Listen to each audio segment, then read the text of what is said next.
Rafael's going to handle this one. Yes, thank you, Chair Shanahan.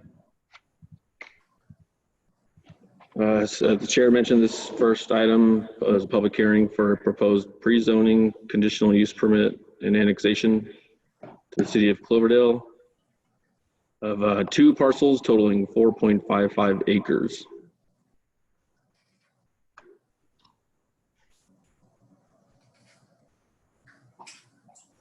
The parcels are located at 28243 and 28277 Old Redwood Highway. Essentially, they are not located on the highway. They are off of South Cloverdale Boulevard, just south of the Renner gas station and south of the city limits, between Sandholm and a private driveway that runs off of South Cloverdale Boulevard, south of the Renner gas station. As the property is not located in the city, does not have any zoning right now, but the general plan designation is general industrial. And the pre-zoning is proposed to be M1, which is the corresponding zoning district for the general industrial general plan designation. The property owners went to the City Council on February 13th, 2019. Which is essentially the first step in the annexation process. Our annexation process requires the City Council to essentially give a thumbs up or thumbs down for city staff to continue processing an application for annexation. So that is essentially what happened at the February 13th, 2019 City Council meeting. The City Council gave the go-ahead to staff to process the annexation application.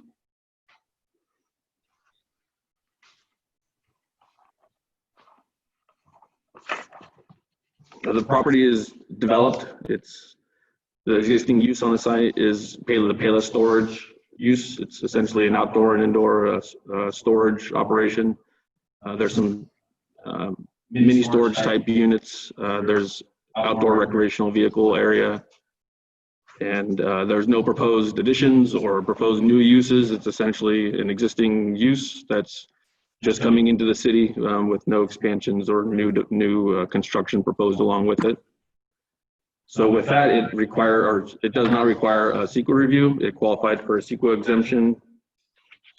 Listed in the staff report, the CEQA exemptions that it qualified for was a Class 19 exemption from the California Environmental Quality Act. The Class 19 is annexations of existing facilities and lots for exempt facilities.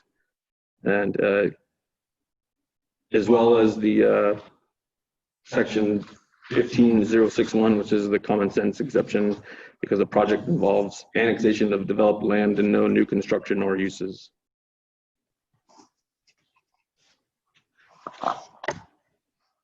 Conditions of approval attached to the resolution would require some conformance with zoning standards for outdoor storage uses. One of the zoning tables in the general industrial section of the zoning ordinance requires outdoor storage uses, specifically recreational uses, to be screened.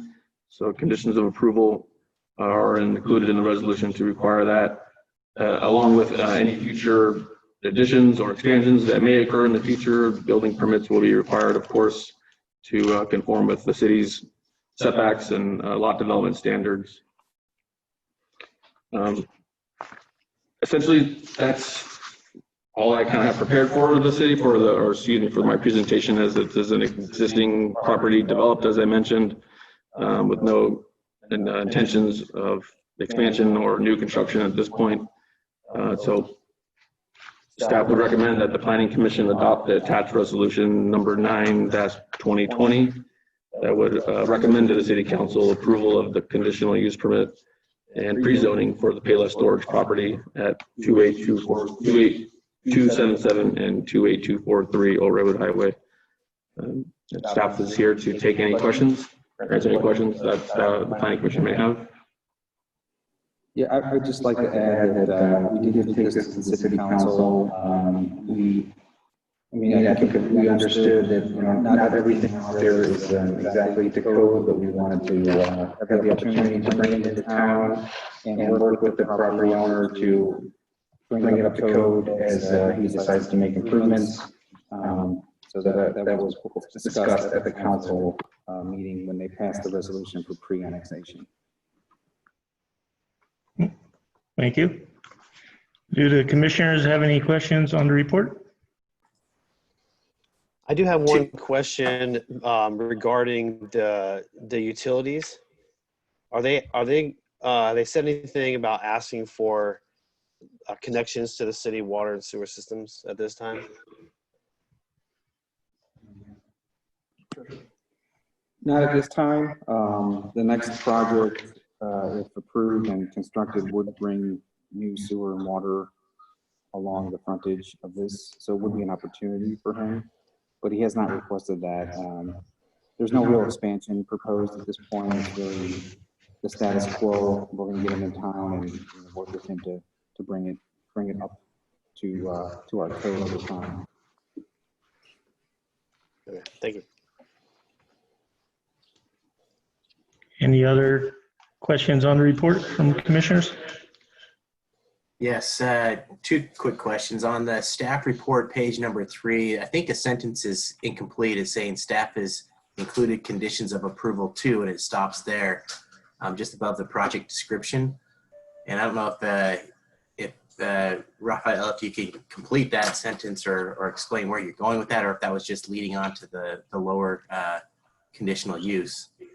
And then I have a question about the conditional use permit. It's asking for them to have an installation of solid fencing. I haven't had a chance to see the property, and on the photos I couldn't recognize if there is solid fencing. Do you know what the status of the fencing is there, if it's solid or not?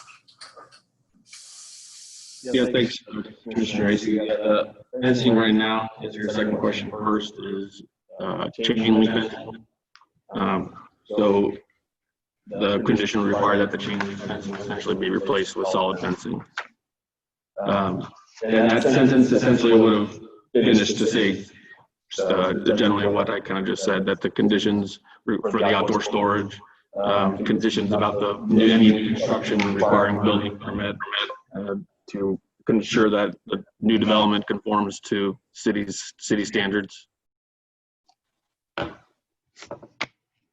Raphael, you're talking about, and Chad, the small section of property that's along Sandholm Lane only, right? For the fencing? Yeah, the RV storage portion is essentially closer to Sandholm, yes, than that private driveway. So that new fencing, and then there would be fencing, I think, kind of facing Renner as well, along that easterly border, I would say. But not across the border that it's going to share with what looks like the Baumgartner Ranch, a fence along there, or that's on the other side of a creek. I'm guessing that's the Baumgartner Ranch, right? I think it is. Yeah, you're correct. Yeah, directly to the west is the Baumgartner property. Yeah. No, we're not going to require any kind of a solid fence along there because it has a screen, right, from the creek, the trees in the creek and all that stuff. Yeah, it's going to be separated because of that creek, the drainage creek. And lots of plant, they're going to do a lot of planting along there too. Okay, thank you. Okay, we like to keep this to questions on the report, not deliberation questions. So if we don't have any more of those, I'd like to bring it to the public. Invite the Chair Shanahan. Yeah, I just have one question of Raphael. Something that's been brought up in the council recently. There are piles, probably 200-300 used tires on the property bounded by the blue line that concerns the mayor and this time heat and fire get a hold of that, could be very toxic.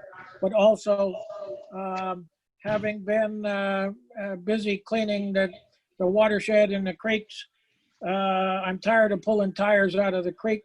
So when they do dispose of those tires, which they should do before annexation, they need to get a receipt for having taken care of them correctly. Okay, thank you. We're getting messages that we need to speak up.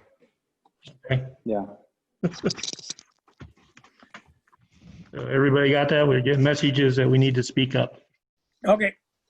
Okay, thank you. I would also recommend that if you're not speaking, to mute, because it's having a background reverberation, so you're echoing, especially those that are on site at the art center. There's a lot of. Okay, thank you. So I'd like to invite the applicant if they're here. Okay. Are they on Zoom or? I'm here, if you can hear me. Can you hear me? Yes. Okay, so I want to know if commissioners had any questions for you before we get into deliberations. Yes, if you'd like, I can respond to the tires, which is from the company that does tractor tires there. And he is periodically taking those and tossing them to some company that recycles them. And if there are too many there, we can simply make a request that he gets them recycled faster.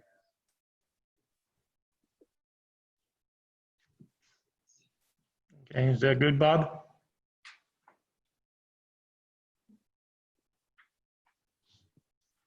I You have to can't hear Bob. unmute. You're on mute, Bob. Yeah. Bob, you're on mute. You're again on mute, Bob. There we go. There we go. Just get a receipt for disposal, correct disposal. Thank you. You Okay, bet. thank you. Any other questions for the applicant from the commission?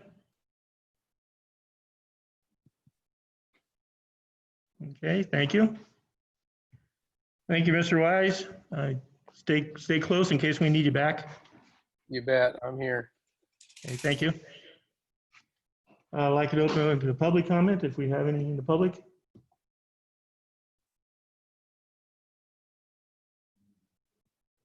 Any Zoom? We're all good? Yes, no hands are raised on Zoom. Okay. Okay, we'll close public comment period and bring it back to commission. Anybody else have any other questions on this application? Are we good to go?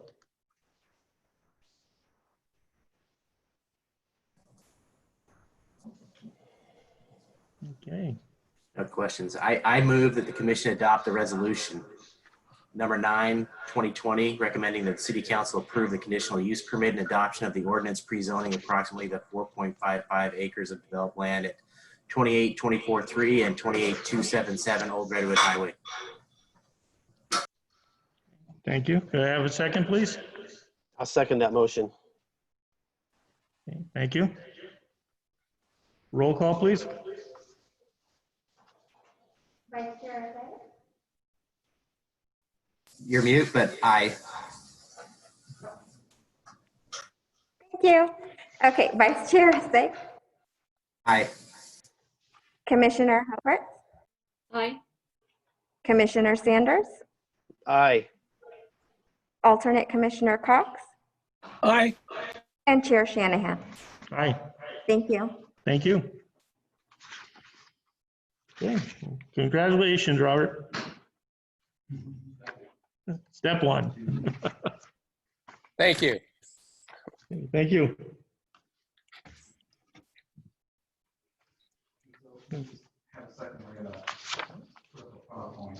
Okay. Hey, we have a brief hold here for a second.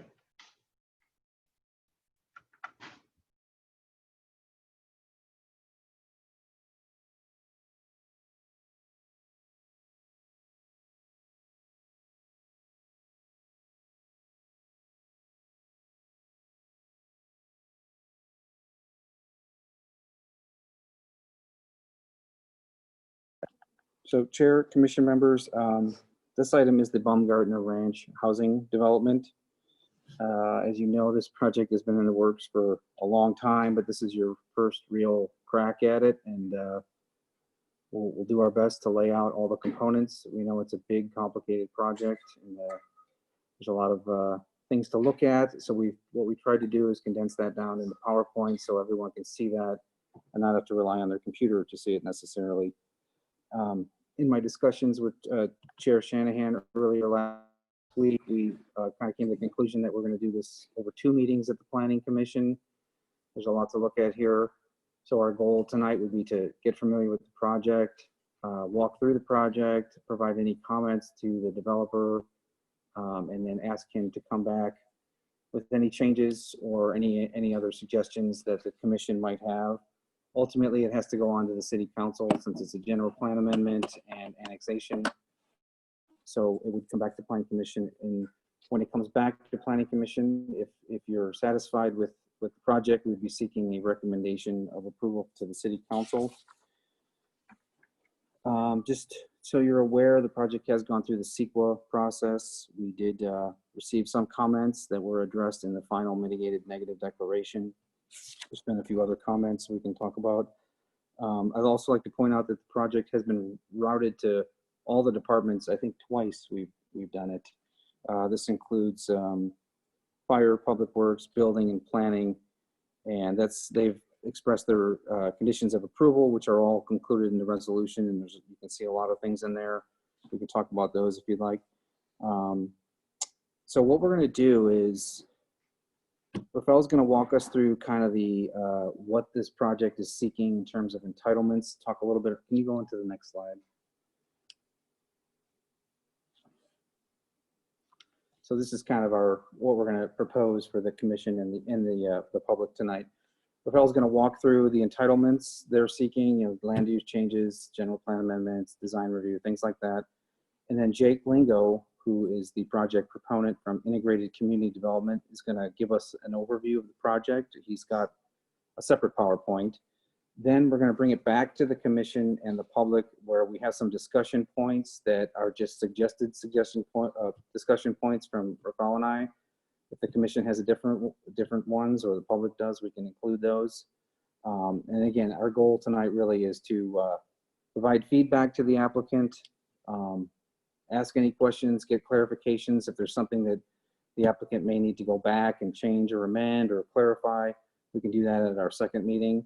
So we're hoping to get out of here with some good comments for him and really familiarize the commission with the project and not put pressure on you to have to try to make a decision about anything tonight. Give you a chance to have 2 meetings, at least 2 meetings to digest it and come up with a recommendation.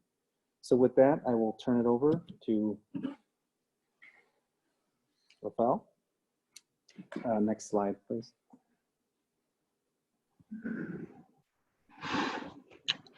Okay, thanks, Kevin.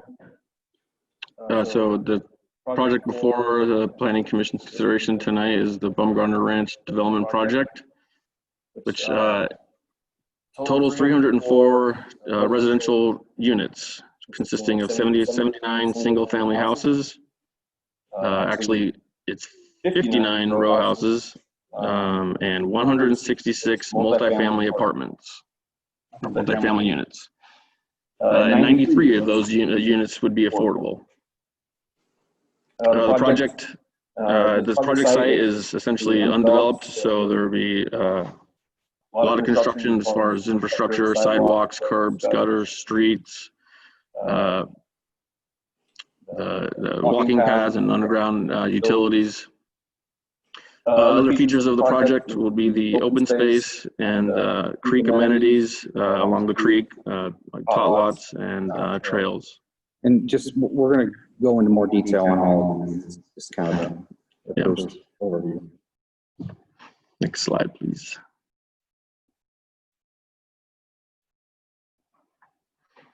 So this is the project location south of Sandholm and west of the site that we just mentioned, the Payless storage site. As you can see, the There's no color on the aerial here. That's because it's not in the city. As I mentioned with the last one, it doesn't have any zoning.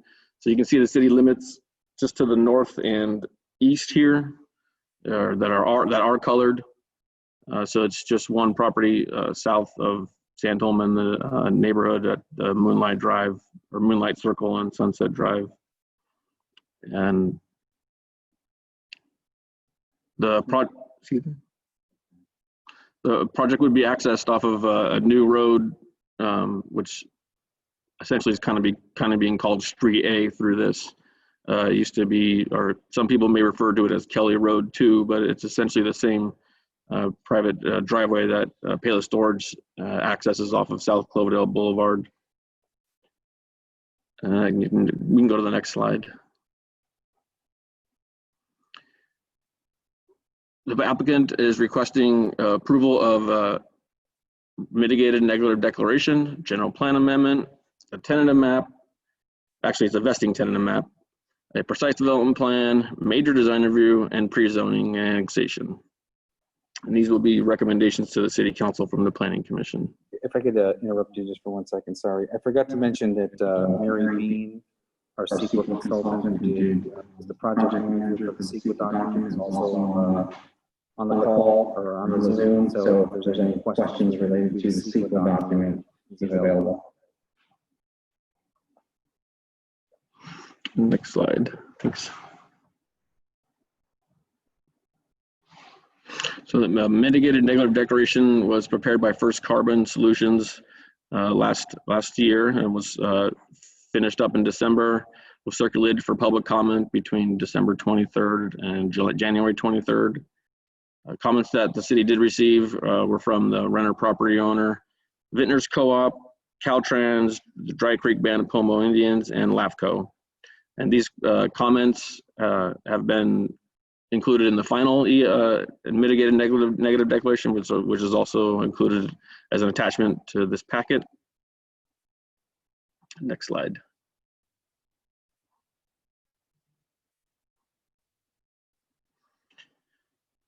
This screen shows the property as a whole, essentially, except for portions of the Street A going out to Cloverdale Boulevard. The large property would be developed in different phases, or segments, I should say. Essentially, there's a single family portion closer to the west side, up against the hills. That what you see to the left, or excuse me, to the west of the single family development, essentially starts the 400-foot elevation where the city general plan it discourages development above that and encourages development below that, essentially, and encourages preservation of land above 400 feet, and that's why it's left open there. So South Foothill Boulevard would be extended through the parcel, the project site. It terminates just north of where it's shown here at Sandholm, and it would continue through the project site to what is being just referred to as Street A for now. That would extend east out to South Cloverdale Boulevard. Also, as you see here, the row houses up on the top right or the northeast corner of the project site. Below that would be the multifamily. And then to the west of, to the east of that would be the unnamed drainage creek, which is sort of a border or separation between that and the existing industrial use that we just mentioned in the previous project application, the Payless Storage site. Next slide, please. So for the precise development plan, as we just mentioned, single family houses are proposed, attached single family or the row houses, and the multifamily residences or the apartments on the separate portions of the site that we just kind of went over. As the project site is not zoned in the city, it's not zoned. So the applicant is requesting a PD zoning district or planned unit development. The attached and detached single family residences would be developed to the R2 district standards, and the multifamily residences would be developed to the R3 district standards. Even though the whole zoning would be PD, and this PD process allows for unique circumstances like this so that they can just do one zoning and develop it with certain exceptions, which we'll get to later, but they will be listed in the section of the zoning ordinance that lists all the various PDs in the city. The multifamily, I mentioned multifamily residences would be developed to the R3 district standards. So for the density and the FAR, or the floor area ratio, for the whole project site was determined essentially using the entire project site. It's another allowance on the PD zoning district.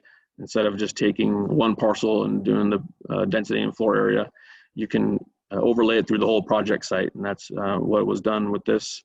And the resulting values of that, the density is approximately 10.67 dwelling units per acre, and the floor area ratio was approximately 32% or 0.32. Yeah, just to talk a little bit about planned developments, which are very common in Cloverdale. I think the cottages. Yeah, this would be like number 18 or 19. So there's quite a few in town, and what that really does is it allows a little more flexibility for the developer to sort of come up with his own standards in terms of certain things like setbacks and other zoning type regulations. And again, we have how many? We have 18 of them in town. Yeah. So it's a pretty common standard. And kind of what Kevin mentioned, the goal of it is to come up with a better plan and essentially achieve a more desirable outcome of the whole project design that couldn't be achieved through standard zoning. So that's what the PD zoning district allows for, is some flexibility with these development standards. We can go to the next slide. Thanks. One major design review is a component of a precise development plan. It's required. We'll go over that a little bit in more detail.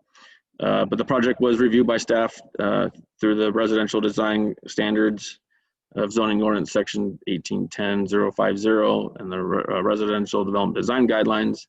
And the project was found to be in substantial compliance with these standards. We'll go to the next slide, thanks. So the project will require a general plan amendment. So right now, this what you're looking at here is the existing general plan. It's one property, but it has 3 different general plan designations on it. The first blue portion there, where the arrow is the general industrial existing general plan designation. And then it shifts to low density residential, essentially west of where South Foothill Boulevard would extend through the project site. And then the hillside is currently conservation feature. The applicant is requesting to leave the conservation feature portion because they're not touching the hillsides, but they are requesting a general plan amendment from LDR and GI to the HDR. So it's going from low density residential and general industrial to high density residential. And high density residential has a maximum density of 16 units per acre. And that would be the maximum dwelling, the maximum density throughout that would be allowed throughout the whole development site. Do you have anything else to say on that one? We'll discuss the density a little bit later. Next slide, please. So the California density bonus law requires every city to provide density bonuses and incentives to developers to produce low-income units. The city's standards allow for or require any project that is proposing 5 or more units that they supply at least 15% of those as affordable. And then it kind of steps up from there. So for the California density bonus law, what I just mentioned about the cities is just the city's inclusionary housing requirement. So for the California density bonus law, to qualify, developers must reserve at least 20% of the units for low-income households or 11% for very low, and maintain that affordability for at least 30 years. If the developer wants to do more than that, like if they want to reserve at least 30% of the units for low-income households or very low-income households, developer is entitled to more than one density bonus, concession, or incentive. Next slide. Furthermore, a development meeting the standards that I just mentioned, that's at least 30% affordable housing, they are entitled to a minimum of 3 concessions and incentives, and a discretionary approval is not required for a density bonus and accompanying concessions for a project that meets that parameter. And if any development standard prevents the project from being built at the permitted density and the granted concessions and incentives, the developer may propose to have those standards waived or reduced. And a waiver or reduction of a development standard does not count as an incentive or concession, and there is no limit on the number of development standards or development standard waivers that may be requested or granted. That's from the California Density Bonus Law. This is a fairly new law, and it's really mandated down from the state that it requires cities to for developers who meet this criteria are able to get these incentives.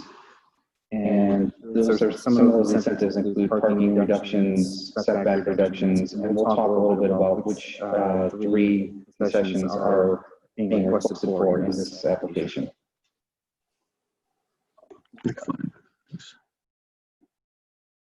So as Kevin mentioned, the 3 waivers that the applicant is requesting is reduction in the amount of off-street parking required for the 166 apartment units from 341 spaces to 184 off-street parking spaces.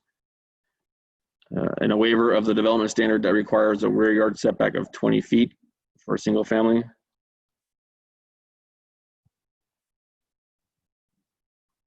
And a waiver of the development standard that requires no lots less than 3,000 square feet in the plan unit development. Next slide. So these we have the resolutions and conditions of approval in pretty good shape.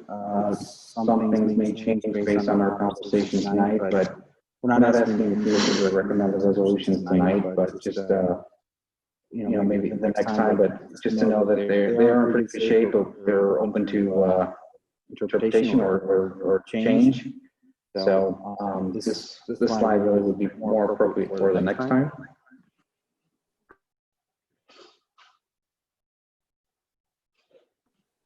Okay, so at this point, I'd like to maybe get introduce Jake Lingo, the proponent of the project, and he's put together a PowerPoint presentation that we would like to share with the commission and the community. Jake, are you there? Yes, I am. Can you hear me?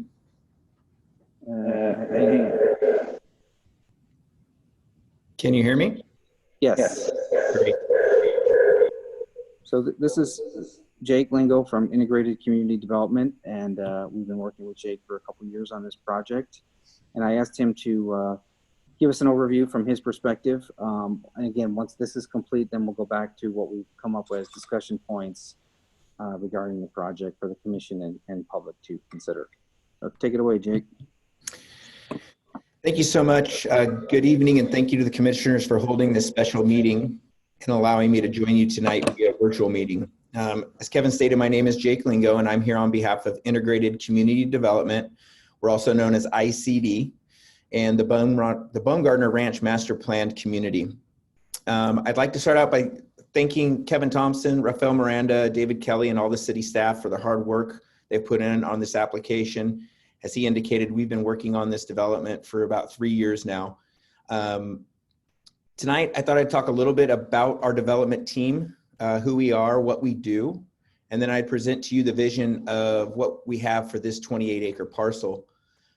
We started working on this development, as I stated, over 3 years ago, and we've relied upon local stakeholders, leaders, and residents to help mold the vision of this property into the development you have before you tonight. We're excited about what the future holds for South Cloverdale and the opportunity this parcel presents to have a real positive impact on the community. We are fortunate enough to garner your recommendation for approval.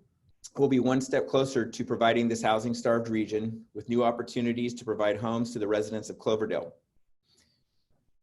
Our company, ICD, is a fully integrated development firm that specializes in all aspects of real estate development.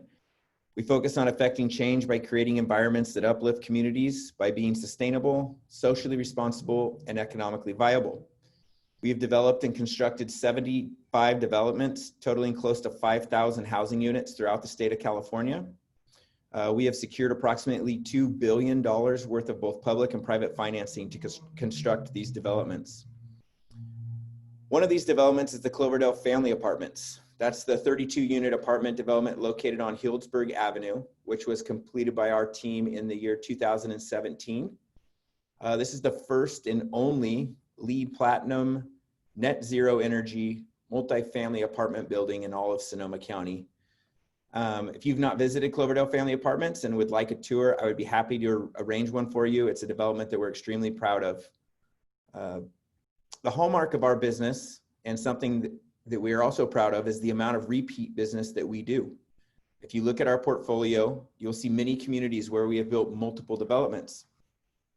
We have a history and a reputation of delivering on our promises and standing by our products.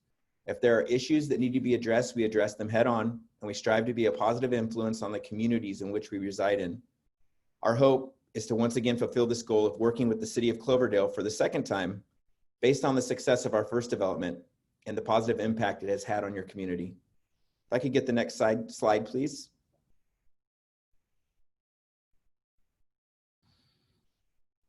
This brings us to the project before you tonight, known as Bumgarner Ranch. As we have spent the past 5 years developing, constructing, and now operating the Cloverdale Family Apartments, one thing has become abundantly clear. Cloverdale is a great city, plain and simple. We love the charm of the community, its location, the scenery, and most of all, the people. What we've also concluded is that Cloverdale is growing and it needs more housing options. It needs more rental housing. It needs more single-family homes. It needs to increase its revenues and provide the opportunity for families to flourish. We want to be a part of bringing all these things to Cloverdale, and we're looking to invest approximately $100 million into the city to help this vision come to life.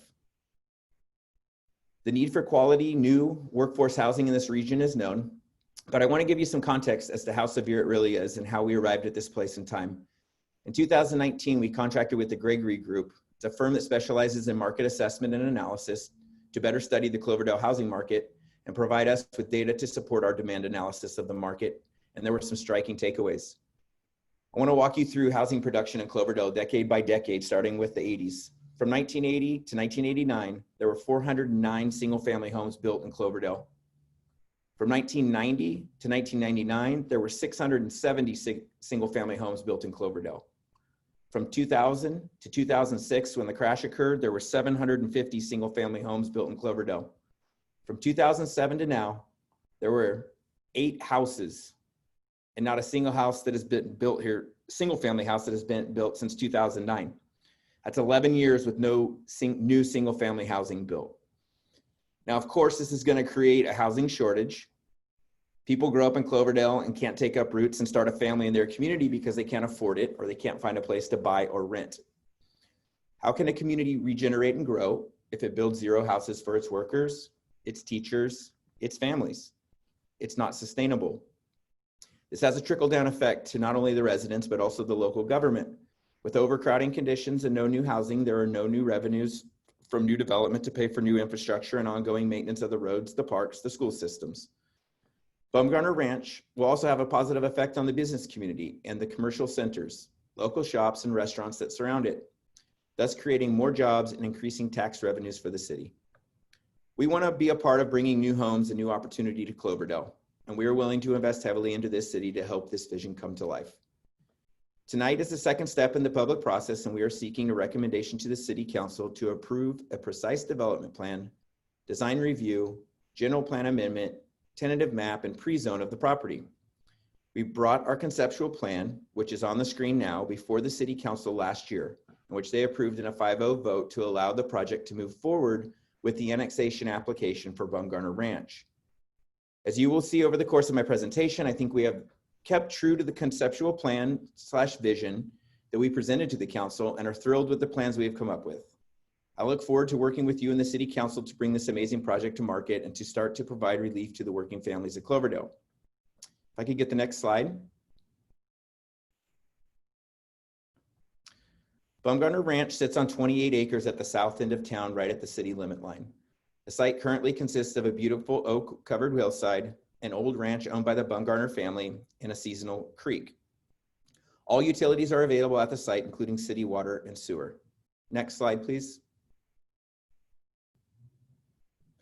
The site is in close proximity to public transit, groceries, pharmacies, banks, and Ferber Park, which will provide future residents ample shopping and recreation opportunities within walking distance of the new development. Baumgartner Ranch has been designed to offer the workforce community a variety of housing options, including single-family detached homes, row houses, and multifamily apartment buildings. All of the houses are designed with livability and efficiency in mind.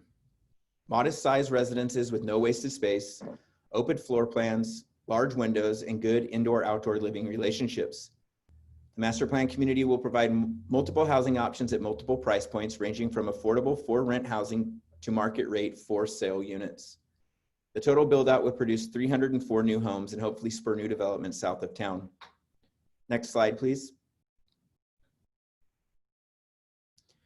The 28-acre parcel is bounded by a protected seasonal creek on one side and a hillside, which is zoned conservation on the other.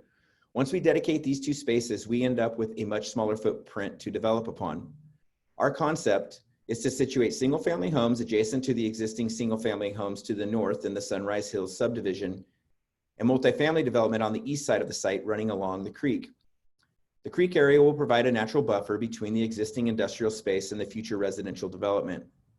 The hillside and creek will provide expansive open space areas, walking trail along the creek, a community center, and on-site amenities without the necessity of large single-family lots and properties to maintain.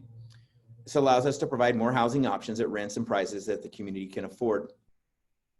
I would now like to present the three product types that we are offering in more detail and discuss the unique living opportunities each provide. We have hired local architect, Warren Hedgepeth Architects, to help us capture the essence of Cloverdale and design homes that fit the lifestyle and budget of Cloverdale residents. I will start with the single-family homes. Next slide, please. We are proposing 79 single-family homes with 4 different floor plans, including single-story and 2-story residences. The sizes range from approximately 1,150 square feet to 1,650 square feet. These 4 different floor plans also offer 8 different color schemes.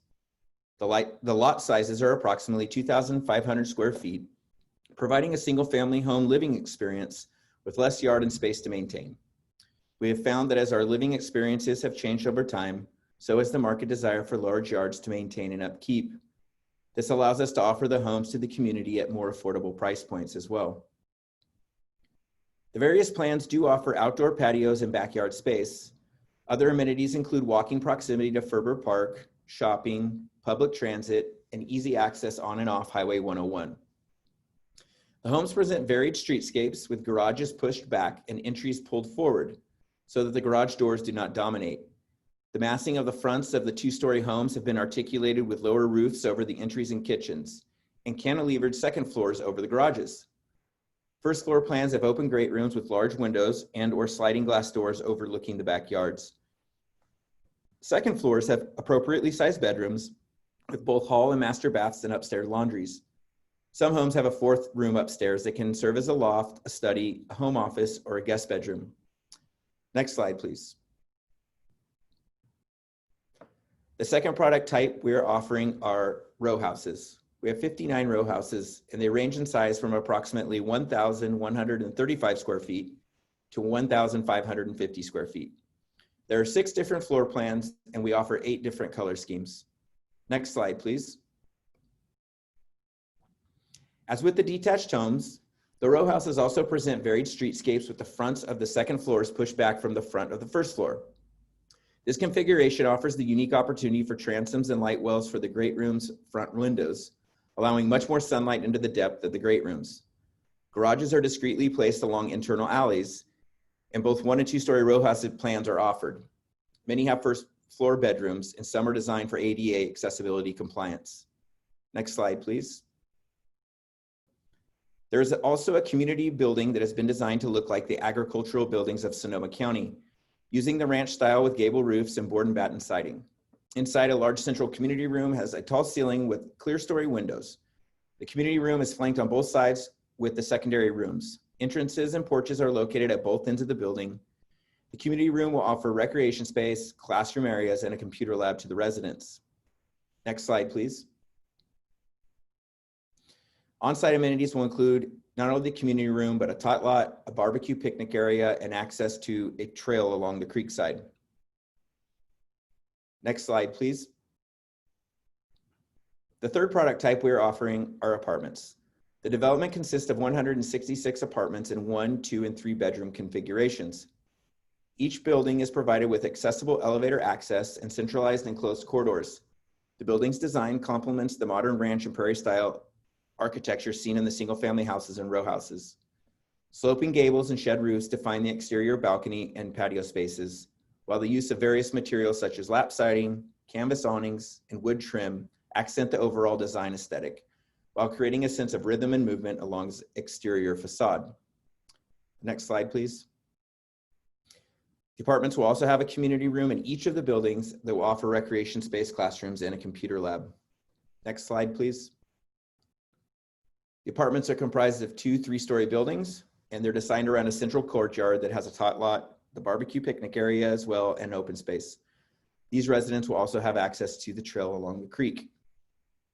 Next slide, please.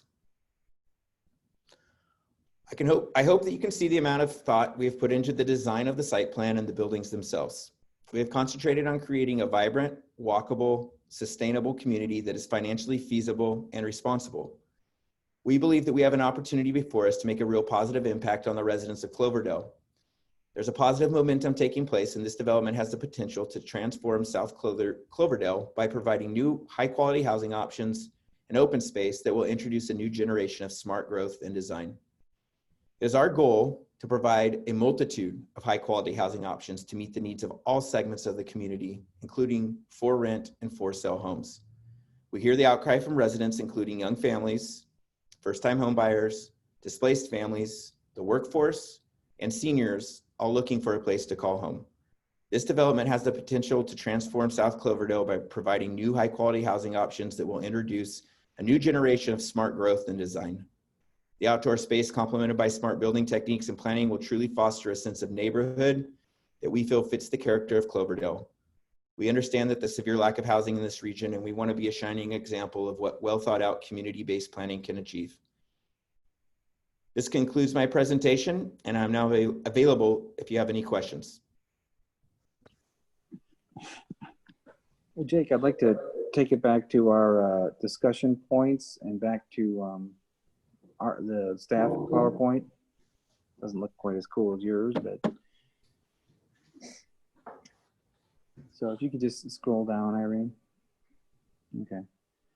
So again, this is an opportunity now for the commission to take a look at the discussion points that Rafael and I came up with.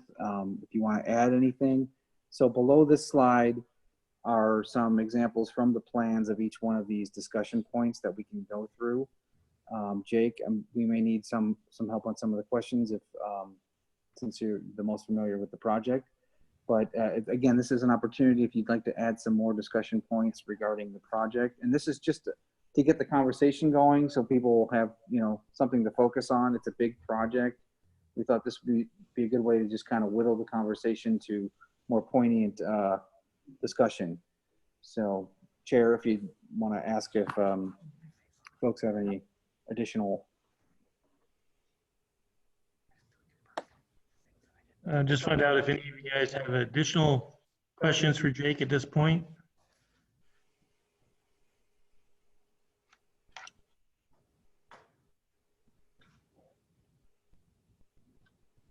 Chair, also, if we could ask if there's any additional discussion points. And things may come up as we start getting into the nuts and bolts of the project. So if there's nothing now, then no problem. We can just dive into what we've created here. Additionally, do we have any additional points that we'd like to discuss?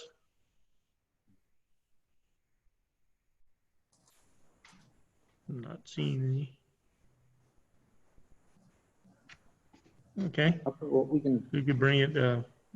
we can go to the next slide then, since if through the chair, if you're okay with going through those discussion points, Yeah. I think that's okay.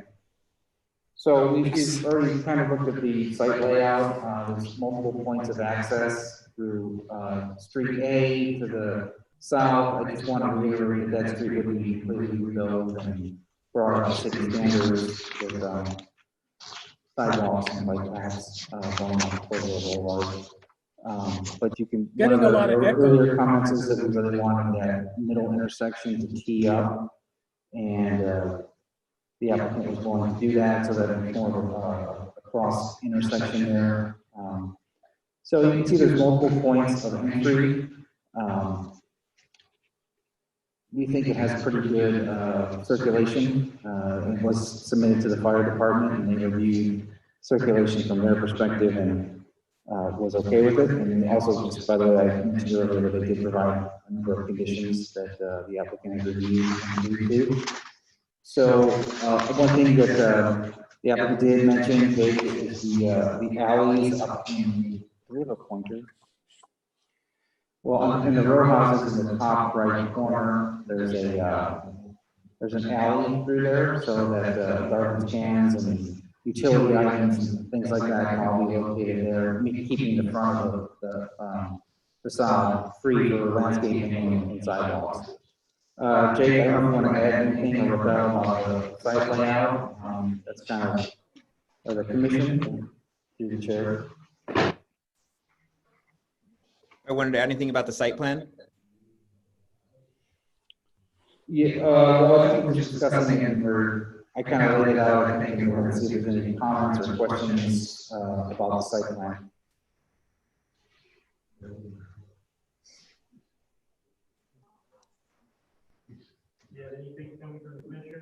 You have anything coming from the commissioners on the site plan?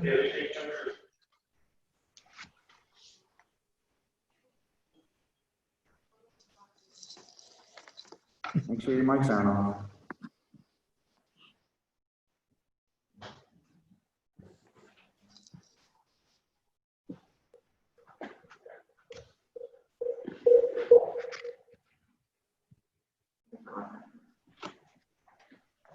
Well, through the chair, we can move on to the next discussion. Yep, we shall move on. The density, tells you a good overview of the density. You know, the project's overall density is 10.7 acres, or units per acre, excuse me. You can see the breakdown there of the different parcels. Obviously, the multifamily being the highest at 28 units per acre, but the single family 8 and the row house is 11. And that's eight per unit is pretty typical of a suburban single family layout. We just wanted to point out where the density is and what the overall density of the project is.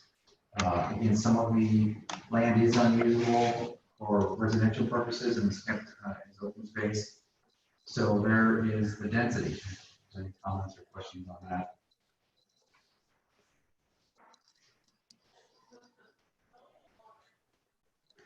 I have one question. Is Iolani Ranch probably the only one that we have that is just tight of density? Just off. Well, the Cloverdale family, the Cloverdale family apartments would match the density. Jake, I don't know if you recall your density on that one. That would be the one that comes to mind for me. Kevin, you got a lot of reverb. I can hardly hear you. Thanks. I don't know how to fix that. Am I too close? I do. Raphael needs to mute his, so when you're sitting next to each other, it reverbs out. To answer your, is that better or? I told you there'd be bogeys. That and my glasses keep fogging up, which is annoying. I would say that the equivalent would be the Cloverdale family apartments would be, I don't know the density offhand, but I would say it's probably around, 25 to 28. And that's why I was asking Jake if he recalled what the density was on the Cloverdale family apartments.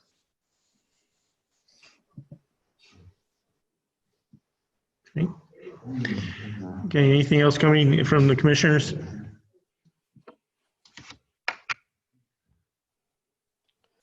Well, I do have a question. It sort of has to do with density, but really has more to do with the waivers being sought for the density bonuses.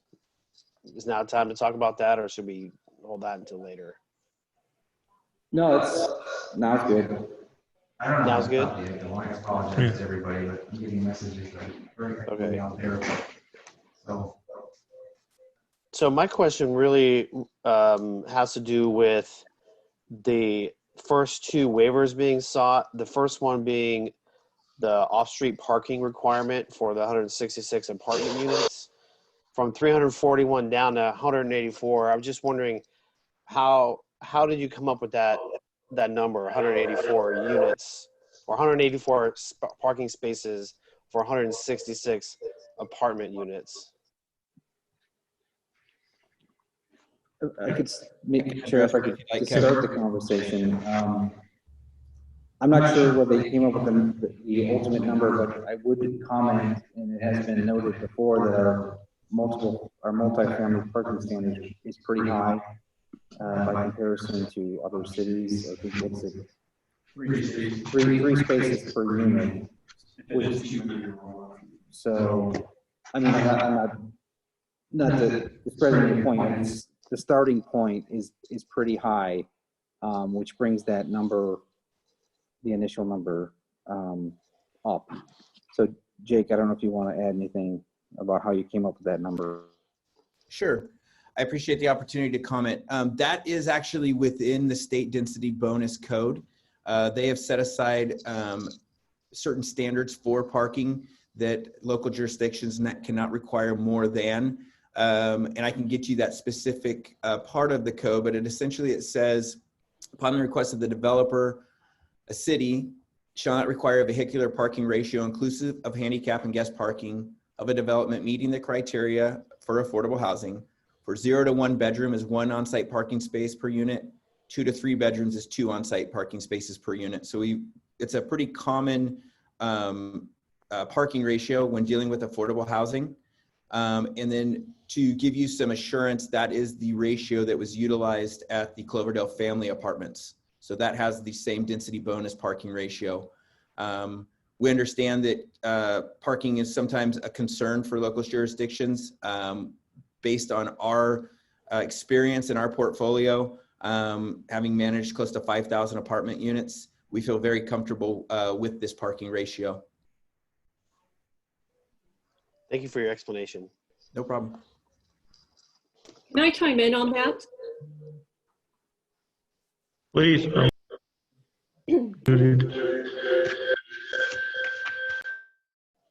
So on the multifamily units, we have 184 parkings, and that's 166. So 1 parking space per unit. That's what that is. And then you have 18 extra ones. Now, you did mention about affordable housing, but based on that ratio, we have 166 homes. 56% of that is affordable housing. So I'm not sure if that computes on the parking. I have concerns on that because I think that if there is additional parking, what are we going to do with the overflow? And maybe the city has an answer to that. So the overflow, I'm afraid, might go to the next parcel A, because the rows, they have 120, so they have a garage, and they only have 35 shared street parking. So they're kind of tight. So I think that if there was an overflow, they probably will go to the next parcel. So can you address that concern? Yes. First of all, I'd like to point out that although we do have 166 proposed apartment units, 157 of these are 1-bedroom units. So we have a high proportion of 1-bedrooms, which obviously drives a smaller house size and less vehicles. As far as the fear that there would be overflow of parking, we can handle that through management, as we do over at the Cloverdale Family Apartments and many of our other developments. Each resident has to sign a lease agreement, and they have to give us their current title, and they have to register the vehicles that they're going to be parking there. And so they're not allowed to have more than that is allowed at the site. The last thing we want to do is have an underpark development, but the other thing we want to do is put stress on the community around it. So again, I understand your concern, and I think what I can continue to do is, if you look at our experience in our portfolio, and even right there in your hometown, we have not had any complaints with regards to the parking ratios at Cloverdale Family Apartments. And then on top of that, just being that this is a state mandated parking ratio, I think there's been a lot of study looking at it, that these are appropriate number of stalls for the units being proposed. Thank you. Through the chair, could I ask a question? Yes, please. There's parking along Foothill Boulevard, is that correct? Is there any street parking?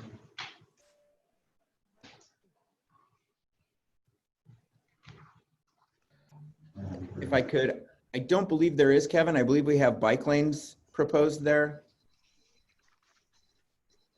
Okay, thanks. That's what I thought. Which is consistent with the rest of the roads, at least Foothill Boulevard. But what about Street A? Are we looking at parking on Street A? Because I can see that the overflow is going to flow into that street, or back onto the, what is it, the Rancho, or the Sandholm Lane, parking on either of those areas.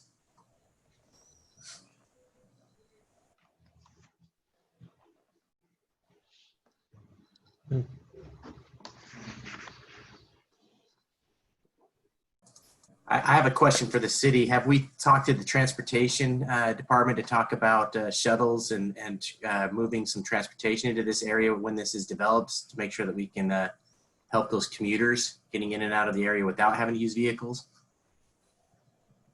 I hope I'm not echoey. Let me know if I'm super echoey. But we have active conversations with Sonoma County Transit. We've suggested a number of changes to the route. Councilmember Cruz took the lead on that. They are working on those. We have not, they've seen the project, but we haven't suggested any changes yet. I'm sure they would be open to that. They seem very open to considering the changes, and given the population potentially in this area, we would approach them, and I would suspect that they would see the need for it and adjust their schedules and routes. But I don't have a definitive answer right now, but based on our conversations with them, they seem very amenable to our suggestions. And then one question for Mr. Lingo. Parcel D, how is that associated with the project? I know there's a homestead that's available to that, and when are you planning on that as a part of this project, or has it even involved at all? Thank you for the question. Yep, Parcel D does have the homestead on it. We plan to retain the home there as a private residence. We don't really have a long-term thought out, what will take place there, other than it will remain as the long-term homestead as it has been with Baumgartner Ranch since its inception. The other thing I would like to address real briefly, if I may, there are bus stops along South Cloverdale Boulevard, which are within close walking proximity to the development. But I agree, if we could work with local transit to get a stop on site, or even we would provide a bus shelter. If there was some way to alter that route to go through Baumgartner Ranch, if we are successful in approval and annexation of this project, I would love to work with the transit to make that possible. We've definitely done that in other communities, and I think it would be an added benefit to those 304 homes.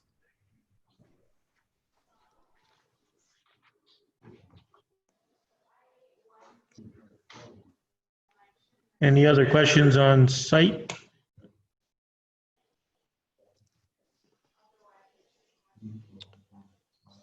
The only other question I have would be the waiver request for the 20-foot setback for the rear yard.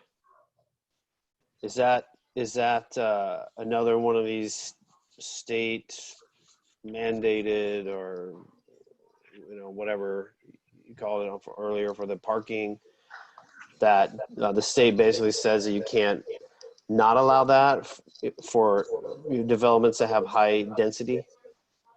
Commissioner Sanders, I can take a stab at that. These new state laws are really taking some of the ability for us to deny these concessions. If an applicant meets the criteria of the percentage of affordable in the project, they're entitled to 3 of these concessions. And we have talked to our legal about this, and yeah, I don't know that the 20-foot is anything related to an affordable housing. I do know, however, that if they meet the criteria within the state law and they are requested, we don't have a lot of ability to deny it. I don't know if that answers your question, but Mr. Lingo may have more on that. That does answer my question, Kevin. That's what I thought. I just wanted to make sure. My question again for Mr. Lingo, lots 1 through 10 on the single family, in that upper zone.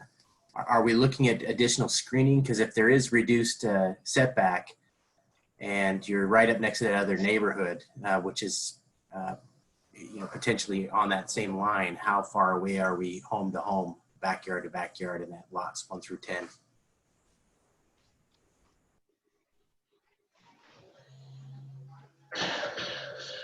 I can look at how far the setback is on those specific lots if you give me a moment. I know that Sunrise subdivision, although they're not on 25 square foot lots, they aren't on 1/4 acre lots. Those are a little bit more compact as well.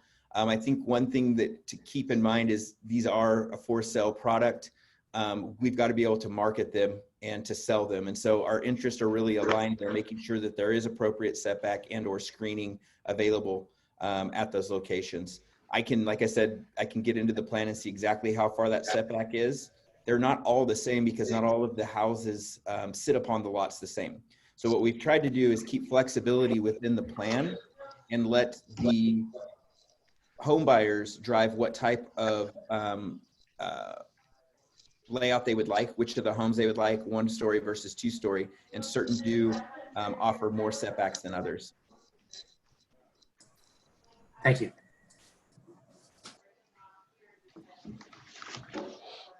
I have a question for Jake on the, are you going to be allowing fencing at all with these, on the single family homes?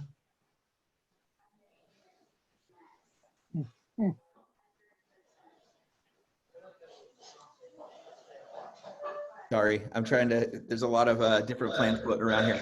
Yes, I believe there's fencing in each lot. And if you give me a minute, I can verify that for you. Okay.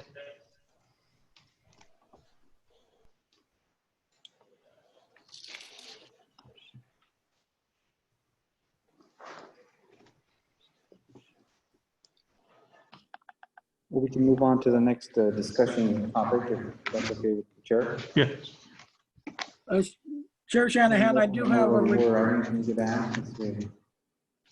a comment on one of the waiver situation with the setbacks. I'm concerned about that in that there is no, other than the tot lot, there is no provisions for any sort of park or playground for the older kids. And Ferber Park is the closest, but it is not close. I'm kind of concerned on that. There is no provisions for a park, dog, skate, or otherwise. Can you address that, please?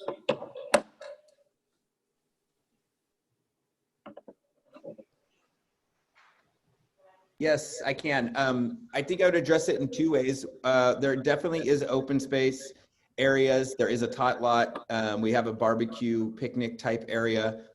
Ferber Park is, I believe, less than half a mile. Although it's not adjacent, I think that's pretty close to a park. You know, for a kid that's able to, maybe looking for a bit older kid looking for more outdoor recreation activities, that is a place that I think is at least in proximity.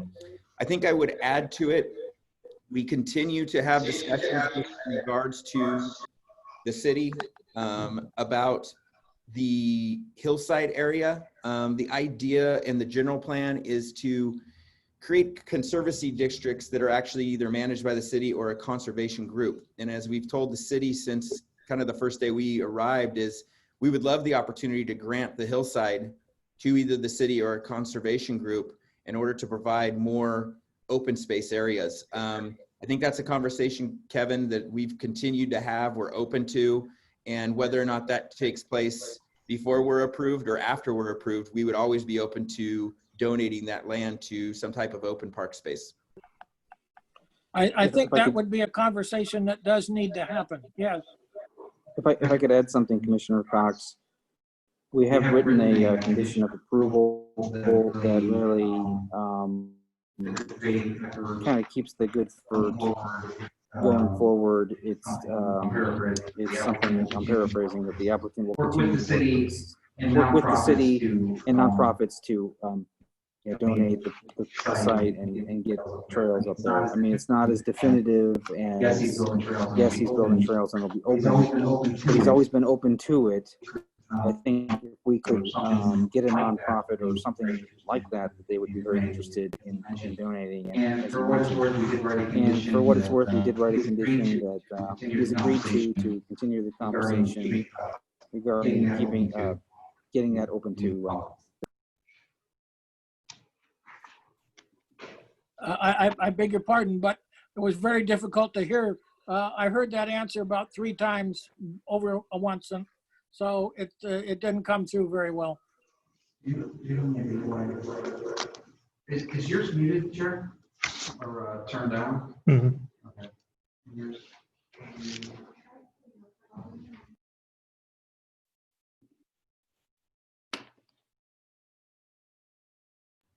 If you'd like, Kevin, I could reiterate what you said. I got the gist of it. Yeah, I just want to make sure I can be heard. Does that sound better? Okay. I'll just be real quick. We did conclude a condition of approval that Mr. Lingo has agreed to, that will keep the conversation going about opening that area up to the public, maybe with trails, if we can get a nonprofit to help us out, help build it. So there is a condition of approval that we'll continue the conversation. I think we're trying to get the project going because of the economy and everything else and the timing of his finances. But we want to keep that conversation moving along, and we've always talked about that. We just need to find a nonprofit or someone who would be willing to help us out, and he's agreed to consider donating it if we do the management piece. Does that sound about right, Jake? Is that your position? Yes. I think it's a great idea if you read the general plan policy and, coming up with these conservation groups and or a city plant program to oversee the trails. Just to be from our perspective, Kevin had talked to me about some other options, and it's just, we're housing developers. We're going to build and sell these single family homes. We can't take on the long-term management of this hillside, both from just a forestry management perspective, but also the liability management of it. So, but again, we would welcome and love the idea of donating this land. I think there's approximately 6 acres of hillside there that we're willing to donate to whomever the city seems fit for that purpose.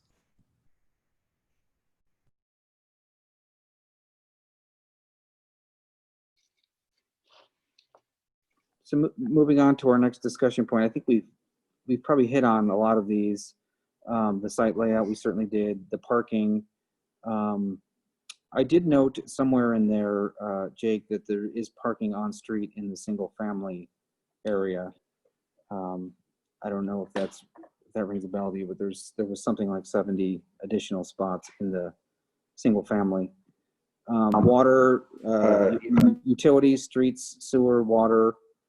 Of course, he's, you know, bringing all that in down Foothill. It's going to turn down Street A, and there's all the conditions of approval have been reviewed. There may be a little bit of tweaking, but we've had our engineer look at it twice and come up with what we think is fair for both the project.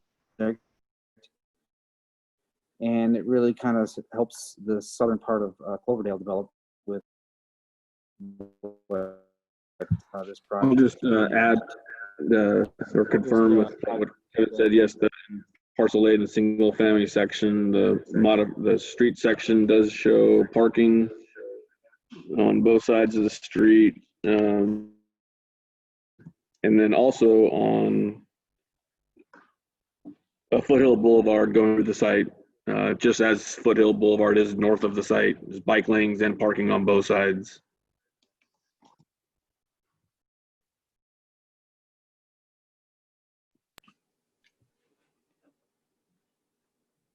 Can I chime in?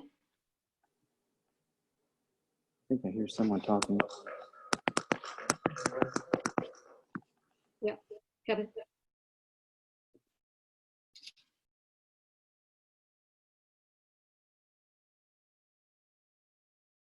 Can I go ahead and chime in? Go ahead. Go ahead. So, Mr. Lingo, would you mind copying me when you provide the state ratios on the low-income housing and the setbacks? Sure.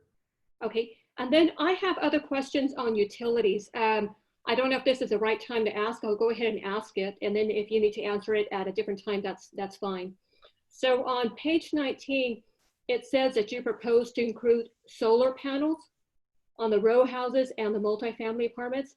And then as you get through the report on page 70 and then 72, it says under the Cloverdale's municipal code, you'll be providing rooftop solar energy systems. Can you talk a little bit about that, on which homes will have that? And also the other thing I have is electric vehicle charging stations. I know there's going to be preferred parking for EV vehicles or the electric vehicle charging stations. How many do you plan to install? Thank you for the questions. So I'll give you two answers. One is the state's building code is changing, and in 2020, the idea is that all new housing is supposed to have some form of solar on it. We haven't seen exactly what that is going to mean. The development community is all still kind of scratching their heads trying to figure that out. But on the flip side of that, what I would say is that we will be providing solar panels on a portion of the apartments and most likely the row houses as well. As I had stated in my presentation, we're actually one of the early adopters of solar energy in our portfolios. In fact, we have multiple net zero energy developments throughout the state. And there was a study conducted about 2 years ago. We've actually provided more net zero energy homes in North America than any other private developer. The only other that had beat us out in that study was UC Davis, I believe it was. So it's something we take very seriously. We always try to incorporate solar into our developments, especially the rental developments, because we can provide that cost savings back to the residents. And so in an affordable housing development, that's extremely important. As far as charging stations, again, that is something that continues to change. We will be providing charging stations per the code. I can look exactly how many are going to be provided at this location and get back to you on that one as well. Great. We'd love to see what you can do for Cloverdale. We really appreciate that. Of course.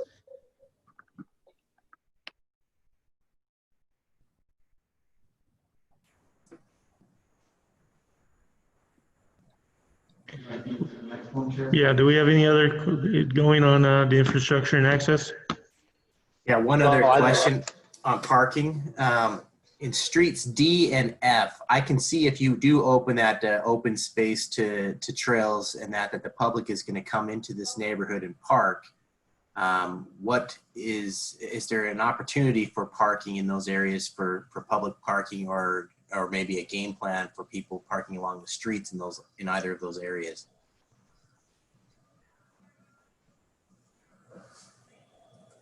You want me to answer that, Commissioner? Okay. Yes, Yeah, please. So we can definitely look at ways to create parking areas on parcel D. You start to run into the hillside at the base of the foothill there, but it doesn't mean that it's not completely undevelopable. And again, if the city were to want to make that a priority to have trail space, again, we would be totally open to working with you on the donation of that land and working out a way to park. I think that's something that's going to have a conversation with regards to. But again, I just don't feel like, and I'm not pointing the finger back at the city, I just don't feel like that program has been developed enough for me to have a concise answer for you, other than I have committed to and will condition upon, we will donate the property if and when the city is either brings another group to the table, or if they want to take that on themselves, I would welcome the opportunity to try to find parking and put a trail system in there. Through the chair, if I could add to that, we did take a preliminary look, the city engineer and I, at that hammerhead, and he seems to think that without too much work, there could be availability of a few spots. You know, I don't know that we want to have, you know, a giant parking lot there, but he thought that that would be pretty easily done to get maybe 3 or 4 parking spots there. Again, if we can. Yeah, I'm just trying to avoid a similar confusion that we have up in the Clover Springs area where they hike up to those trails as well, and parking at the end of that neighborhood of, I think it's Skyline or.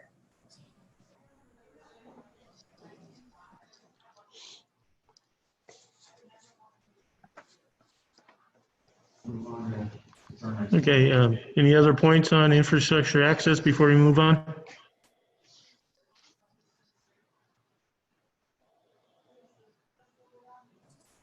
One more quick, sorry, Mike, one more Sure. quick question as we're talking about infrastructure. So we're talking about the utilities of the water and sewer being run through this community.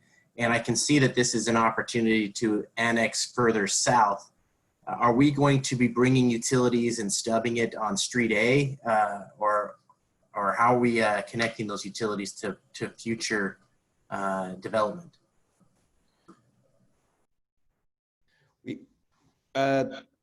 Commissioner, thank you. We've actually received comments from other property owners further south that are within the city's sphere of influence but have not been annexed.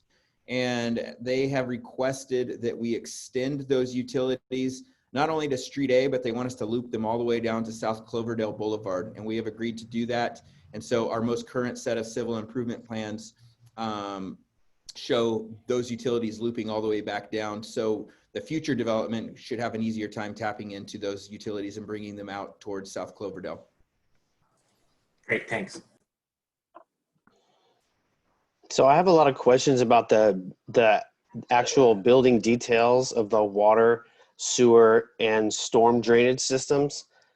And there's a lot of them. So I know that the city engineer has gone over these plans a couple of different times and kind of made some recommendations for modification here and there. But I have a lot of additional concerns in those areas, and specifically having to do with the interties and the creation of different pressure zones and pressure reducing valves on the water mains, as opposed to the individual houses and apartment units and row homes that are in there. Is that something that is planned, or are the PRVs going to be basically stuck for the city staff to have to maintain? Or is that open for the discussion, Jake? I would have to defer to my civil engineer and I can ask him, but we have been working with the engineering department now for about 2 years on the development of the civil plans. You mentioned stormwater. With stormwater, we will definitely have to meet the Santa Rosa Stormwater LID technical design manual. And we've put together all of our preliminary numbers for those. And then as far as the layout of the water, again, we've been working with the city engineer to create a loop system down to South Cloverdale Boulevard. And then that also includes a loop system within the row houses and the apartment development. Okay, so in that, you're gonna put, I'm guessing, valve clusters at each intersection, whether it's a three-way or four-way, in order to isolate those water mains in there, and also make sure that the water lines themselves are all contained within the public right-of-ways, as opposed to in the private property boundaries, and that they're all protected by backflow prevention in the multi-residential areas that are the responsibility of the HOA or the apartment community to maintain and have tested and all that? Definitely for the apartments, and for the single family homes, it would be to the city standard. Okay. Hydrants in the parking areas, those would be the responsibility of the apartment complex and not the city for maintenance? Apartment complex. Yeah, the apartment, any kind of hydrants that are maybe contained within the parking areas? There are definitely hydrants within the parking areas. But are those going to be the responsibility of the apartment complex to maintain? Whatever Or is the that on the jurisdiction city? regulation is. I mean, if that's our responsibility, then absolutely. Okay. Okay, and then for the sewer mains, I'd like to make sure that all the sewer mains are at least 8-inch or larger, just to make sure that there's adequate flow going through that to tie into the rest of the collection system. And that all the cleanouts on pages 6 and 7 from street D, where the T's into street I, those should all be manholes for cleaning and maintenance, as opposed to having simply clean outs at the end of the sewer lines. If that makes sense. Again, and I'm not trying to be flip, I'm gonna, whatever the city engineer requirements Okay. are and guidelines, we will meet. Okay. I guess maybe these questions are more for the city engineer, I suppose. Sure, and again, I can, if you wanna put together a list of the questions, I can definitely have my civil look at those with the engineer. Yeah, sure. Yeah. I have a whole list of concerns about the civil infrastructure improvements.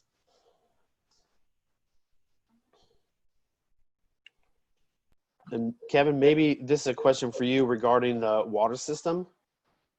So are the impact fees for this project going to be enough to cover the improvements to the existing water treatment and source water systems that we have? Because from what I understand, it's pretty close to being at maximum capacity, as well as storage. Yeah, that's correct. I had a conversation today with the city engineer regarding this very topic, and I am not an engineer either, but he believes there's capacity to serve this project. And also the impact fees are really based on a study that looks forward, I think around 10 years, and anticipates all the required improvements that would go along with the build out of the city. So it really should be based on, the impact fees are based on the actual cost to keep the system up and running based on future growth. Right. Commissioner Sanders, I'd be happy to talk to you, or get our engineer and get you some more answers. If you want to submit those, and we can have those available when we do our next meeting. Yeah, absolutely. I will be sure to email that list of items out to everybody, including Mr. Lingo. That way you have a heads up on that as well. I don't know that we, in terms of the, the manholes and the clean outs and those things, I don't know, we have some civil drawings, but I don't know that we have construction level detailed drawings yet, which that's where all of those things will be plan checked and made sure they're brought, constructed to city standards at that point. I know they have some civil in the plans that you've received, but they're not to the level of actual construction drawings. Yeah, they're And I pretty think that's vague. where a lot of your Right. concerns are going to be addressed. Okay, thanks.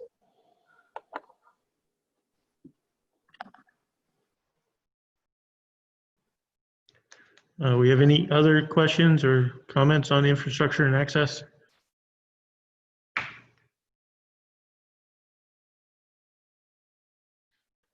Seeing none, we can move on to the next item.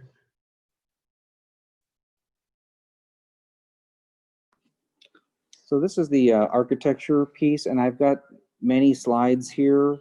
These are directly from the plans, just copied out of there.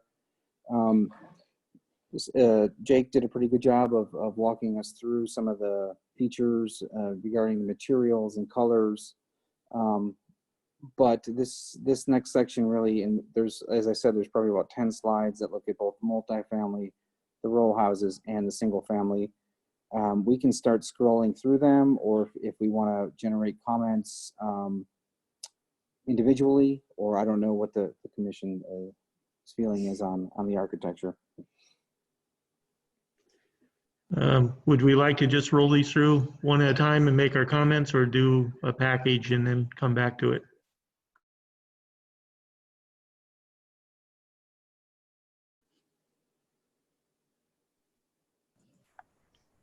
Seeing no I recommend we response. make a package. Let's make a package and come back to it. Okay. So All in favor? Yes. Shake your heads, yes. Aye. Okay. Thank you.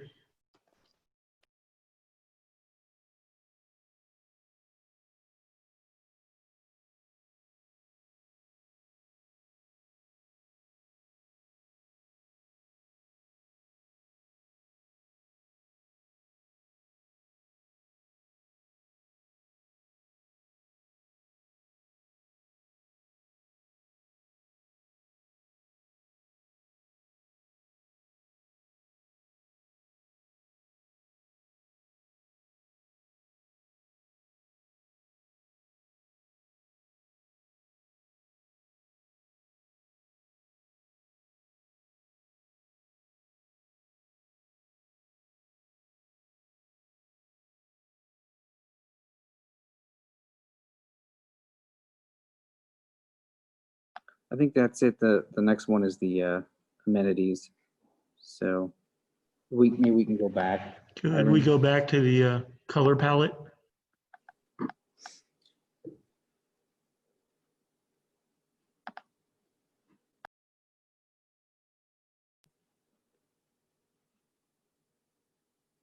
Chair, I think a little bit's cut off at the bottom because of the pictures, but there's eight different schemes. Jake, I don't know if you want to talk about the colors and what you chose and why.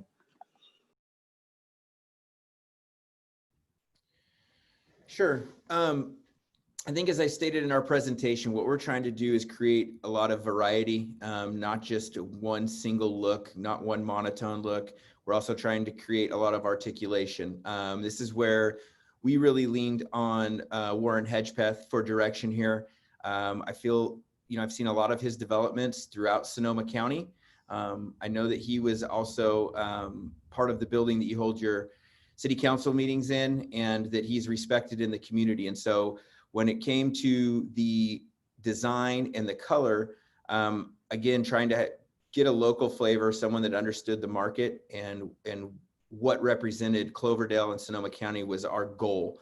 I'm hoping that you can see that, again, we're trying to provide a lot of different color schemes, large windows, bring a lot of light into these homes. Although the homes aren't extravagant and large in size, I think they're very well designed and they're going to have a lot of natural light. So that was the goals when we set out, and I was happy. I was very happy and pleased with what they had come up with. And again, I would welcome any comments or questions that you have with regards to it.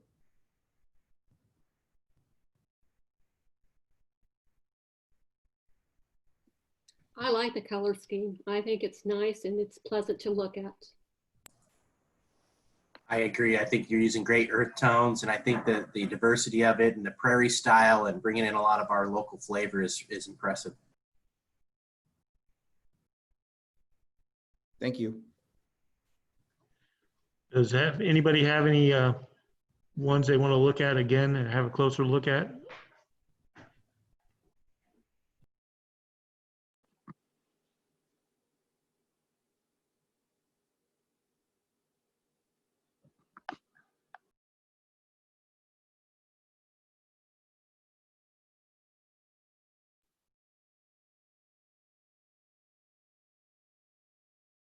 We have any other questions on the design?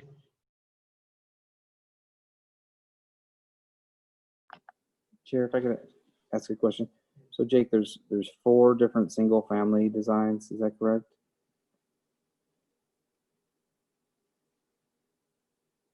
You're muted. I almost made it through the whole meeting without doing that. Yes, there are 4 different floor plans for the single family, and there are 8 different color schemes.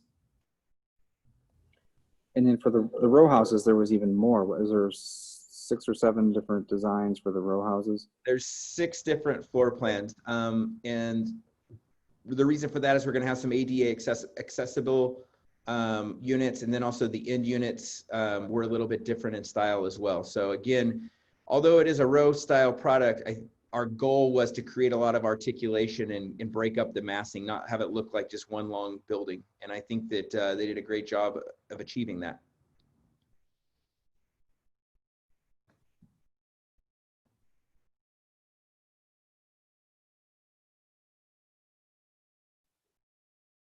We have any other comments on design?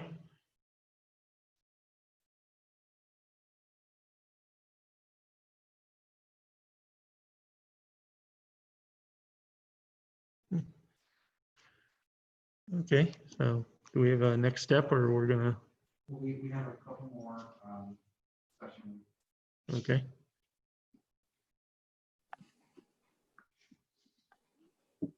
Okay.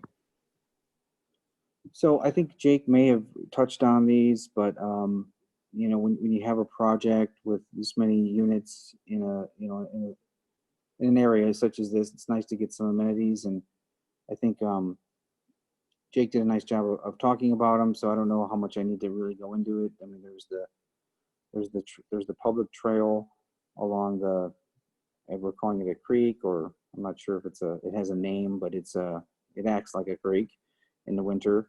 And then the community buildings for both the multifamily, which I think is incorporated into the building itself, much like Cloverdale family apartments. And then a community building in the row homes. And up in the left corner here, you can see the tot lot. Anywhere, just so you know, if you see the basin, and you see that throughout these projects, is really for the stormwater, and that's where the stormwater will be directed and filtered before it runs into the creek. But those are open spaces as well. We wouldn't count them as official open space, but they are open. And then maybe go to the next slide. I have a question, Kevin. Oh, okay. Is there an opportunity for the applicant to install transfer switches so we can connect generators to these community buildings? Should we have a PSPS? This could be like a shelter-in location, an alternate power source for the community. Well, I think it's possible. We can. I'll put that down as one of our follow-up items. Jake, we have a lot of power shutoffs up here due to fire and high winds, and we've had a little bit of a struggle in Cloverdale trying to find a place for people to go that has continuous power through those shutoffs. So we've been looking through, looking for different locations throughout town, and anyone that we can get would be helpful. And there's either they bring a generator in and you can just kind of plug in, or the building gets pre-wired where a generator can just be hooked up and run through the panel itself. So I don't know if you have an answer for that, but we can write that down. Yeah, I would definitely welcome the conversation.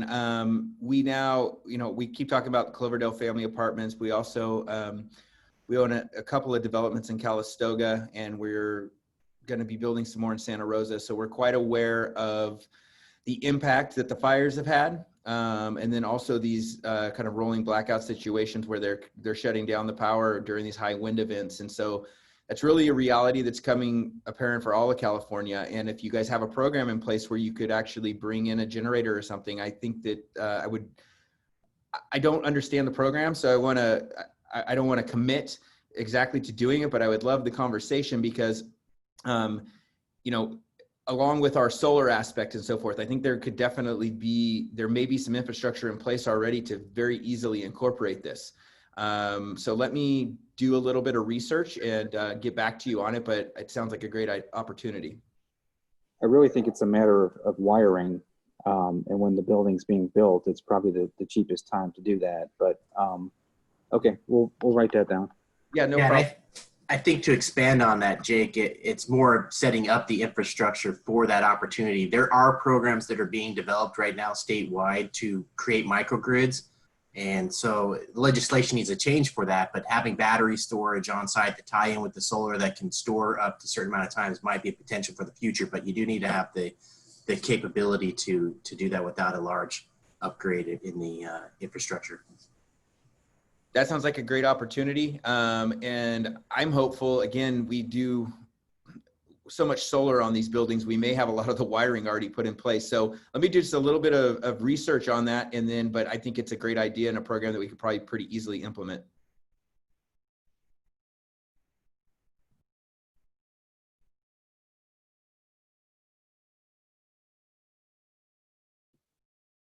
Thank you.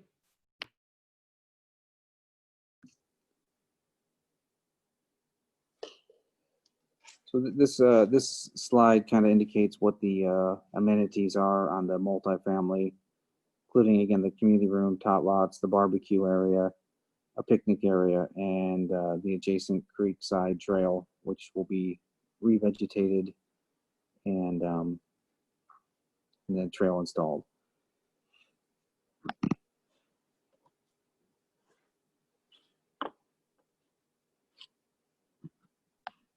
Any additional comments on the amenities and open space?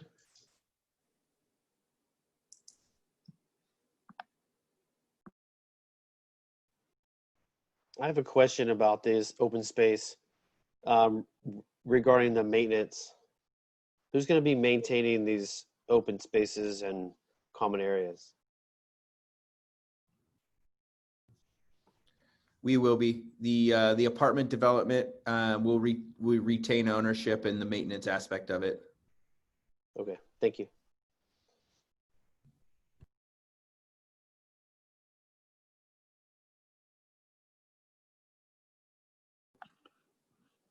Through the chair, Jake, the roads in both the row homes and the apartments, that's all privately held, isn't that's correct? That's correct. And then the roads in the single family would be dedicated to the city. That's correct. Okay, thanks.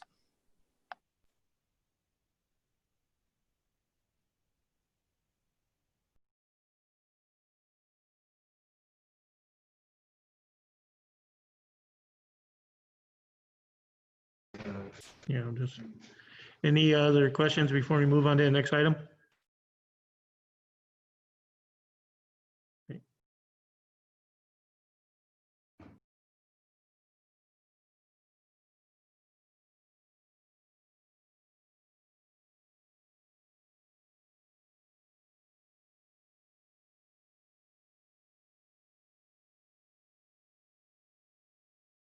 Just to round out the amenities portion of this discussion was, and Jake alluded to these, the amenities for the single family homes.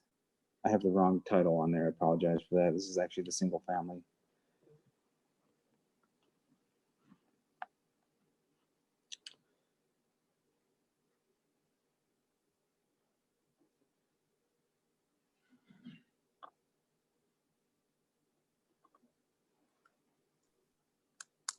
Any comments on the single family?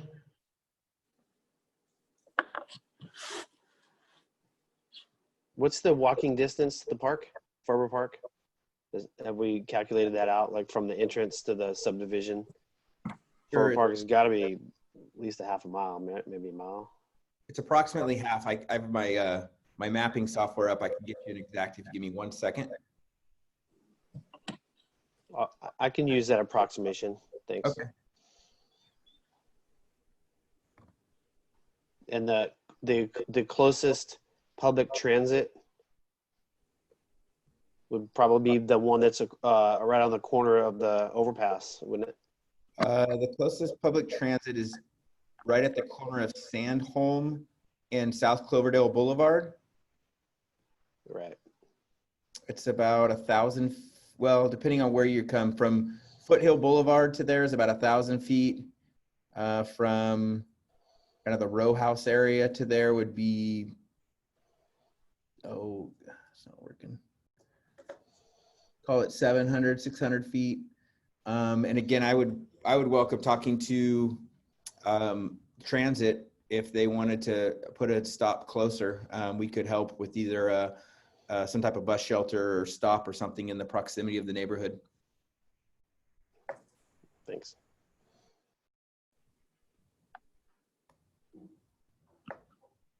I would envision the Route 66, which is the local route, maybe coming deeper into the project. And then the one on South Cloverdale Boulevard is Route 60. So that's the one that goes to Santa Rosa. That one, I think they're a little less likely to amend that route, but the Route 66, they've seemed very open to all our suggestions on making changes. And I think 68. Oh, sorry. 68, yes.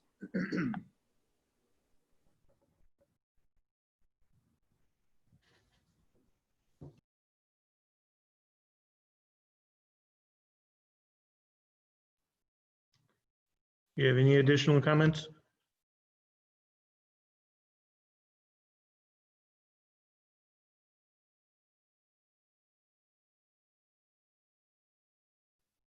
Commissioner Cox, still with us?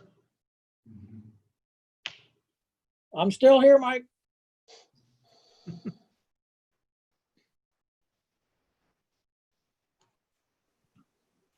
Okay. Is this our last talking point? I think it is. That concludes our talking points.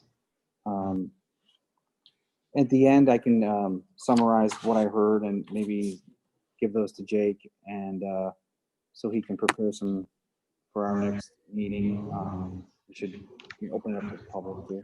Okay, yeah, I want to open up to the public now, if I could. Sure. So at this point, we'll open it up to the public for comment on the presentation. If we have any, please come up to the microphone. Yeah, it's in the.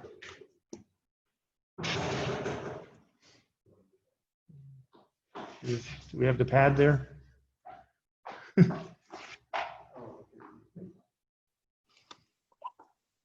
I for one talk about impact on infrastructure, but I haven't heard any impact on what it's going to do to the city of Cloverdale. Now, we talked about the open space. It's less than a half-mile walk per park. I don't have any small children, but there's a lot in my neighborhood. I know my neighbor coaches a lot, and he's always having a hard time finding a place to practice softball and baseball with his kids. And to believe that this is not going to affect our water after living in California most of my life and living through the last two droughts, even if we can maintain the infrastructure, is there going to be water? So I think the density and all the impact on the community is something that's not really being considered here, in my opinion. Okay, thank you. Any additional comment from the public?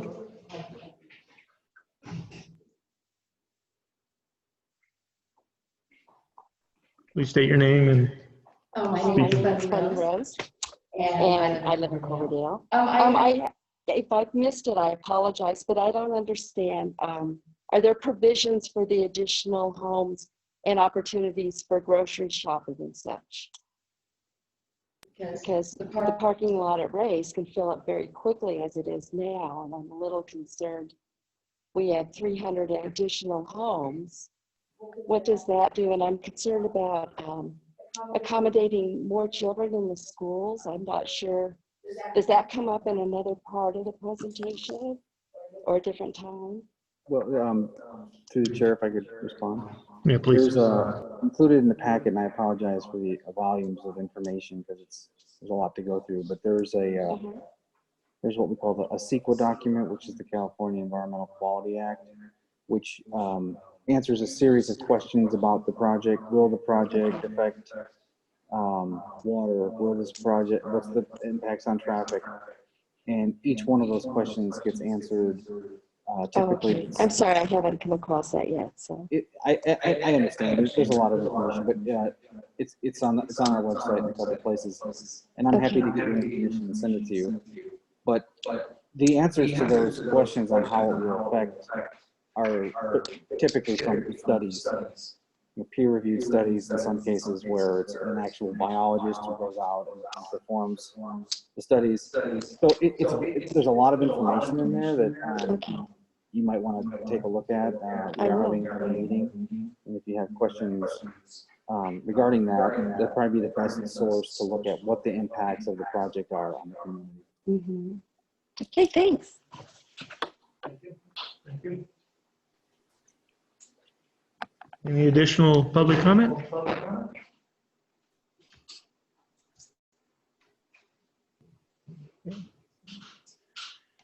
Well, seeing none, we'll bring it back to the commission. Any additional input that you guys would like to throw out there?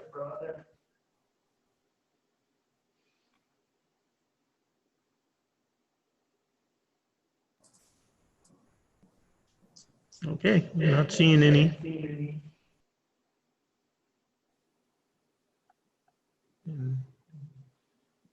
If we're all good, we could have a shake of the heads.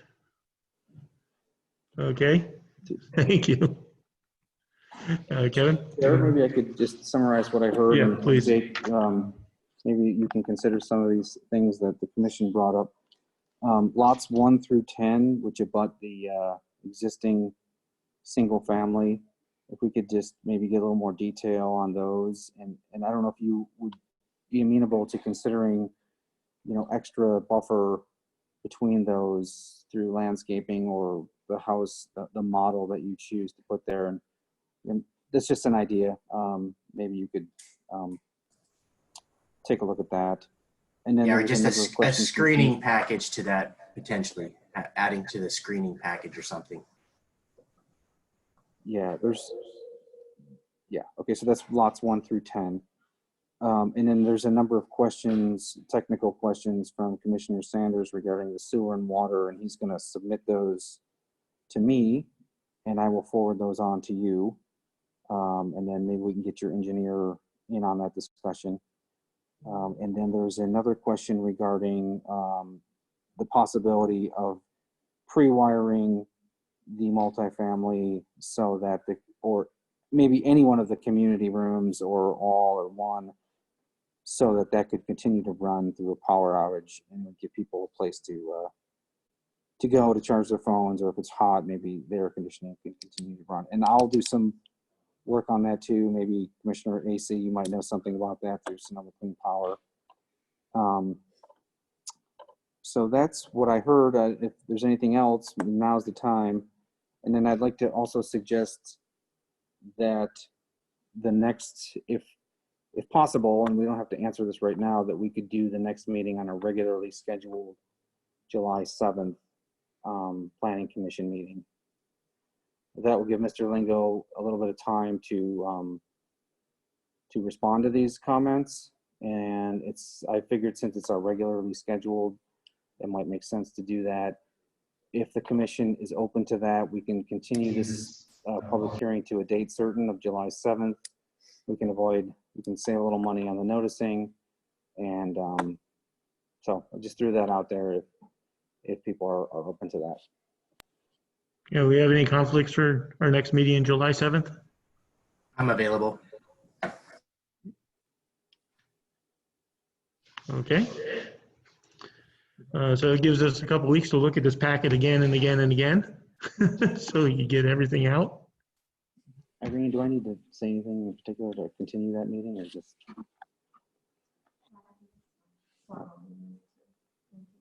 Okay. So we need a motion to formally continue the public hearing until July 7th, the regularly scheduled Planning Commission meeting. Okay. I move. Have anybody like to make that motion, please? I'll move to continue this discussion in this item to our July 7th regularly scheduled meeting. I'll second that. Okay, thank you. Roll call, please.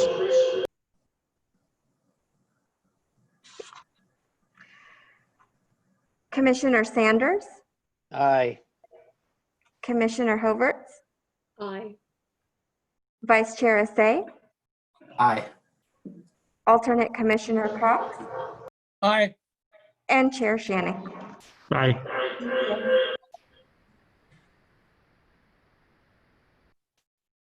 Okay, with that, we will move on to our next item, which is non-public hearings, which we have none.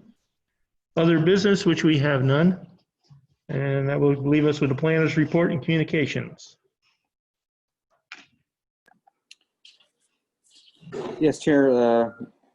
I'm probably sounding like a broken record. I know we haven't had a meeting in a while, but our next big one's going to be the Wellness Center. And it is getting closer, and I'm happy to report we've had some progress on the development agreement, which has been, you know, a little not, I wouldn't say thorny, just slow and legalistic, but we're making progress on that, and hopefully in the next few months. The Dry Creek Rancheria subdivision on the south end is starting to move forward. We've received some correspondence from the applicant. We are getting a CEQA consultant lined up, so that's moving forward. And also the Taylor Lynn Apartments, which is really phase 2 of the apartments across from ACE, is still moving forward. I don't know if you want to add anything to that, but that they have an application in. I think we're just ready to schedule a date at this point. Maybe we'll bring it on the, well, I don't know if we can make the 7th, but that's coming forward.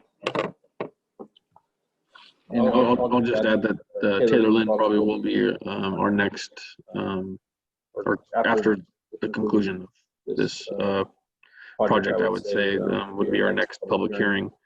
That's essentially ready to go, and we noticed it prior to the whole COVID event. So they're still just waiting in the wings and ready to go. So I was kind of waiting to see what was to happen with this meeting and continuing it. And this was a special date, so I didn't want to commit to them a date before we buttoned up this one a little bit. So I'm guessing it won't be July 7th, but maybe a special meeting in July, or they'll be coming in August. Well, thank you. We have any direction from commission to the staff?